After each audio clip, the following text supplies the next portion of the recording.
Good morning from Fast Company. Here's our daily look into what's driving today's creative business leaders.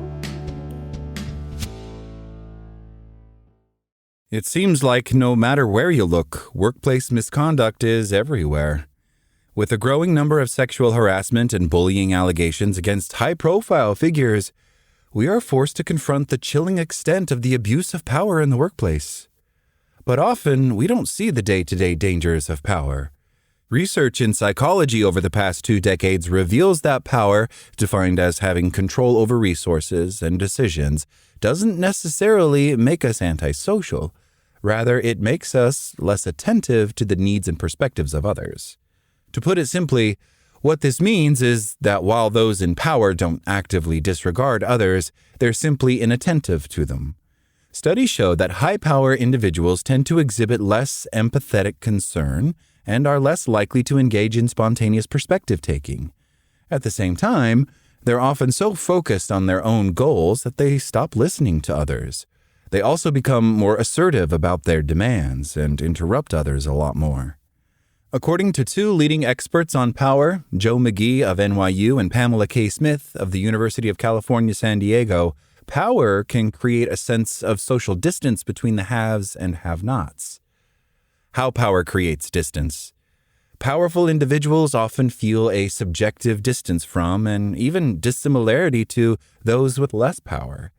Power seems to make managers feel psychologically removed from their teams, which can inhibit communication and understanding. Ironically, this dynamic suggests that individuals who wield power within organizations are more likely to overlook behaviors that are conducive to being good leaders and managers. Many of us have witnessed and worked under managers who are disconnected from their teams. This is the absent manager whose focus on broad strategy leaves employees feeling adrift. It's the micromanager whose excessive scrutiny gives the impression of a lack of trust.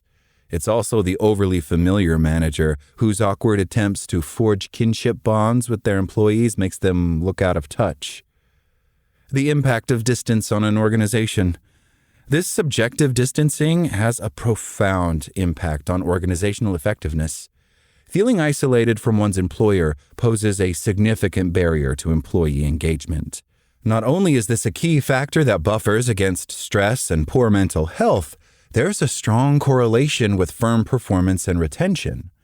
Managers and executives should be mindful of the perceived distance between themselves and their teams and take steps to prevent distance creep.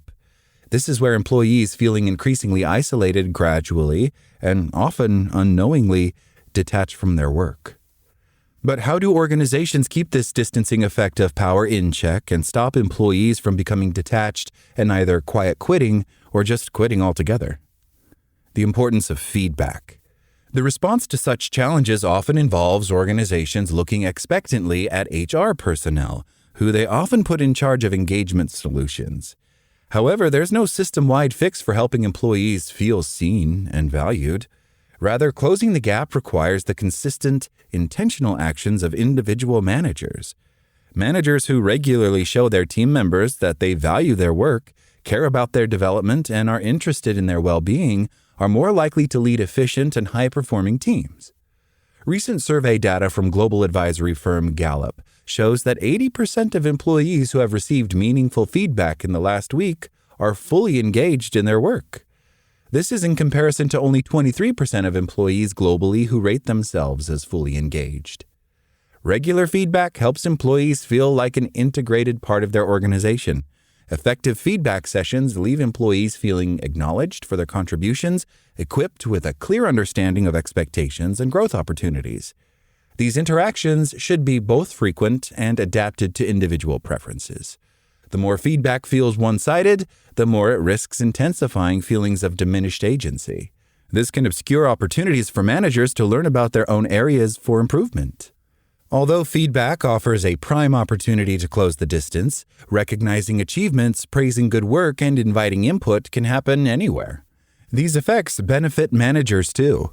A 2022 Harvard Business Review survey by Jack Zenger and Joseph Folkman found that employees who felt their managers showed genuine concern were significantly more likely to go the extra mile. Managers in the top 20% of showing concern had an average of 57% of their employees going above and beyond, compared to only 21.5% for those in the bottom 20%. What it takes to close the gap?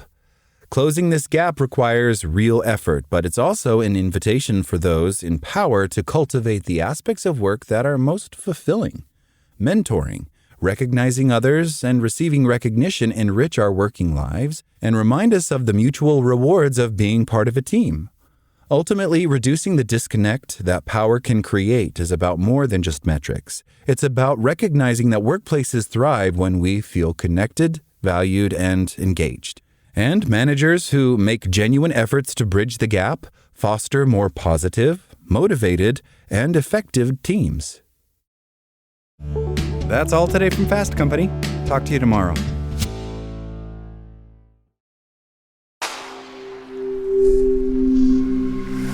SpokenLayer.